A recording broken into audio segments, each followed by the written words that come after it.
Hi hello. Good morning അല്ല, good afternoon ആണ്. എഴുന്നേറ്റ് പിന്നെയും കുറച്ചും കൂടി അവിടെ കിടന്നു.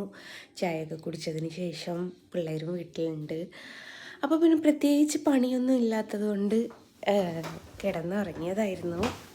ജസ്റ്റ് എഴുന്നേറ്റു, കുളിച്ചു. അപ്പം ഭക്ഷണം കഴിച്ചില്ല കേട്ടോ. രാവിലെ ബ്രേക്ക്ഫാസ്റ്റ് കഴിച്ചത് തന്നെ. ലഞ്ച് കഴിക്കാനുള്ള മൂഡില്ല. വരയ്ക്കാനിരിക്കാൻ പോവുകയാണ്. ഒരു 3-4 ദിവസമായി വരയ്ക്കാതെ. അത് എനിക്ക് സ്ഥിരമായിട്ടുണ്ടാവുന്നൊരു സംഭവമാണ്. എന്താ വെച്ചാൽ ഞാൻ വർക്ക് പെട്ടെന്ന് തീരാൻ വേണ്ടിയിട്ട് 3, 4, 5 ഫോട്ടോ ഒക്കെ ഒരുമിച്ച് ചെയ്യും. ഈ 5 ഫോട്ടോ ഒക്കെ ചെയ്യുമ്പോൾ 4 ദിവസം കൊണ്ട് 5 ദിവസം കൊണ്ടൊക്കെ ആയിരിക്കും ഈ 4, 5 ഫോട്ടോ ഒക്കെ ചെയ്ത് തീർക്കുക. അത് കഴിഞ്ഞിട്ട് 6ാമത്തെ ഒരു ദിവസം ഉണ്ട് ഒരു മടി പിടിക്കാൻ. അപ്പോൾ പിന്നെ വിചാരിക്കും നമ്മൾ നാളെ തുടങ്ങാമെന്ന്. പിന്നെ വിചാരിക്കും നമ്മൾ നാളെ തുടങ്ങാമെന്ന്. അങ്ങനെ നാളെ തുടങ്ങാമെന്ന് പറഞ്ഞിട്ട് ഇപ്പം ഈ 3-4 ദിവസമായി. അതിൻ്റെ ഉള്ളിൽ കൂടെ കൈക്കൊരു ഇഷ്യൂ വന്നിട്ടുണ്ടല്ലോ. അതിൻ്റെ അപ്ഡേഷനോട് തരാം. നീരൊക്കെ വലിഞ്ഞിട്ടുണ്ട്. ഇത് ചെറിയൊരു തിളക്കം പോലെ കാണുന്നില്ലേ? അത്ര മാത്രമേ ഉള്ളൂ നീര്. ബാക്കിയൊക്കെ പോയി. ഇത് ഇവിടെയൊക്കെ പോയി. ഇവിടെ ഒരു ചെറിയൊരു റിയാക്ഷൻ പോലെ വരുന്നുണ്ട്. എന്താണെന്നറിയില്ല. അപ്പം അങ്ങനെയാണ്. എന്നിട്ട് നാളെ നീളെന്ന് പറഞ്ഞ് നമ്മൾ ലോട്ടറിക്കാരെ മാതിരി പറയുന്നൊരു പറച്ചിലാണ് എനിക്ക്. അപ്പോൾ മക്കളും വീട്ടിലുള്ളത് കൊണ്ട് നല്ലോണം ഒന്ന് എഴുന്നേറ്റത് തന്നെ 10 മണിക്കാണ്. പിന്നെ പുട്ടും ചിക്കൻ കറി ഇന്നലത്തെ ഉണ്ടായിരുന്നു. പുട്ട് ചുട്ട് ചായ കുടിച്ചു. അപ്പാടെ പിന്നെയും വന്ന് ഒന്നും കൂടി കിടന്നുറങ്ങി. എഴുന്നേറ്റ് ഏച്ചാതി തണുപ്പാണെന്നറിയോ. ചൂടുവെള്ളമൊക്കെ ഉണ്ടാക്കിയിട്ടാണ് കുളിച്ചത്. അപ്പം വരയ്ക്കാൻ പോകുന്നതിൻ്റെ അടുക്കൊന്ന് നിങ്ങളോട് പറഞ്ഞേക്കാമെന്ന് കരുതി. ഞാൻ 4-5 എണ്ണം ഒരുമിച്ച് ചെയ്യണമെന്ന് വിചാരിച്ചു. പിന്നെ എനിക്കൊരു ചടപ്പ്. മഴയല്ലേ, ഇത് ഉണങ്ങുന്നില്ല. അപ്പോൾ ഒന്ന് ചെയ്യല്ലോ. പിന്നെ എൻ്റെ ഫ്രെയിമൊക്കെ കഴിഞ്ഞിട്ടുണ്ട്. ഫ്രെയിം ഇനി തിങ്കളാഴ്ച അന്നേ കിട്ടുള്ളൂ. ഫ്രെയിം ചെയ്യുന്ന ഷോപ്പിലുള്ള ബംഗാളി ചേട്ടന്മാർ നാട്ടിൽ പോയിട്ടുണ്ടോ അല്ലേ.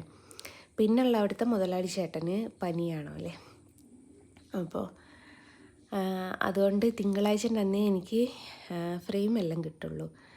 അപ്പോൾ അതുവരെ എനിക്ക് സമയമുണ്ട്. അപ്പം ഞാൻ വിചാരിച്ചു ഓരോന്ന് വരച്ച് വെക്കാം. വരച്ച് വെച്ചിട്ട് തിങ്കളാഴ്ച അന്ന് ആൾക്കാരുടെ ലിസ്റ്റ് എടുത്തിട്ട് പറഞ്ഞിട്ട് നമുക്ക് കൊറിയർ ചെയ്യാമെന്ന് വിചാരിച്ചു. ചെറുതിൻ്റെ ഓർഡറുകളൊക്കെ ഞാൻ ഏറ്റെടുത്തിട്ടുണ്ട്. വര തുടങ്ങിയിട്ടില്ല ഇനിയും. അപ്പോൾ ചെറുതിനുള്ള ഫ്രെയിമും കൂടി ഏൽപ്പിച്ചിട്ടുണ്ട്. അങ്ങനെയാണ്. എന്നിട്ട് തൽക്കാലത്തേക്ക് ഇപ്പോൾ ഒറ്റൊന്ന് വരയ്ക്കാമെന്ന് വിചാരിച്ചു. ഓരോന്ന് വരയ്ക്കട്ടെ. ഓരോന്നാകുമ്പോൾ അന്നും തന്നെ ഞാൻ തീർക്കാൻ മാക്സിമം ഇപ്പം നോക്കുന്നുണ്ട്. കാരണം വെച്ചുകൊണ്ട് നിന്നിട്ട് കാര്യമല്ല, മഴയല്ലേ. അപ്പം ഞാൻ ഡ്രയർ വെച്ചിട്ട് ഉണക്കിയിട്ട് ഇപ്പോൾ ഒന്നൊക്കെ ഒരു ദിവസം കൊണ്ടൊക്കെ തീർക്കാൻ നോക്കുന്നുണ്ട്. ഞാൻ മാക്സിമം ഞാൻ നോക്കും കേട്ടോ. ചിലപ്പോൾ ലേറ്റാവും, അങ്ങനത്തെ കുറച്ച് ബുദ്ധിമുട്ടുകളൊക്കെ ഉണ്ടാവും. എന്നാലും വേണ്ടിയില്ല, എനിക്ക് ഒരു ദിവസം കൊണ്ടൊന്ന് തീർക്കാൻ പറ്റിയ അത്രയും പണി കുറയില്ലേ എന്നുള്ളൊരു ചിന്താഗതിയാണ്. അതുകൊണ്ട് ഡ്രയറൊക്കെ വെച്ചിട്ട് ഉണക്കിയിട്ടൊക്കെയാണ് ചെയ്യുന്നത്. അപ്പോൾ വരയ്ക്കാനിരിക്കാൻ പോവുകയാണ്. അതിൻ്റെ മുമ്പ് ചെറിയൊരു വീഡിയോ എടുത്ത് പോസ്റ്റ് ചെയ്യാമെന്ന് കരുതി. ഇന്ന് വീഡിയോസൊന്നും ഇട്ടിട്ടില്ല.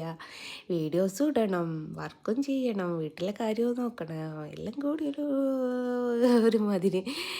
ഇത് വീഡിയോസിൽ ഇങ്ങനെ നമ്മൾ വേക്കൗട്ട് വെച്ചുകൊണ്ട് നിൽക്കുന്ന സമയത്ത് ഇപ്പം നാളെ 21-ാം തീയതി അല്ലേ. അപ്പോൾ ചിലപ്പോൾ നാളെ അക്കൗണ്ട് പൈസ വരും. ആ പൈസ കാണുമ്പോൾ പിന്നെ എനിക്ക് എന്തിനാ ഇങ്ങനെ വീഡിയോ ഇടാണ്ടിരിക്കുന്നത്, വെറുതെ കിട്ടുന്നൊരു പൈസയല്ലേ, 4 പരിദൂഷണം പറഞ്ഞാൽ പോരെ എന്ന് വിചാരിക്കും. അങ്ങനെ പരിദൂഷണം പറഞ്ഞിട്ട് കിട്ടുന്നൊരു പൈസയല്ലേ, അപ്പോൾ വേണ്ടാന്ന് നിൽക്കില്ല. അങ്ങനെ പിന്നെയും വീഡിയോ ഇടും. അതാണ് സംഭവം. അപ്പം ഇങ്ങനെയാണ്. ഇന്നലെ മാറ്റിലേക്കൊന്ന് മാറ്റിയിട്ടു.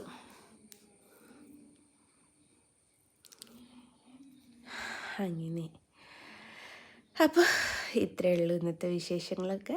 ബാക്കിയൊക്കെ പിന്നെ ഒരു വീഡിയോ ആക്കി ചെയ്തിട്ടാട്ടോ. ഓക്കെ, ടാറ്റാ.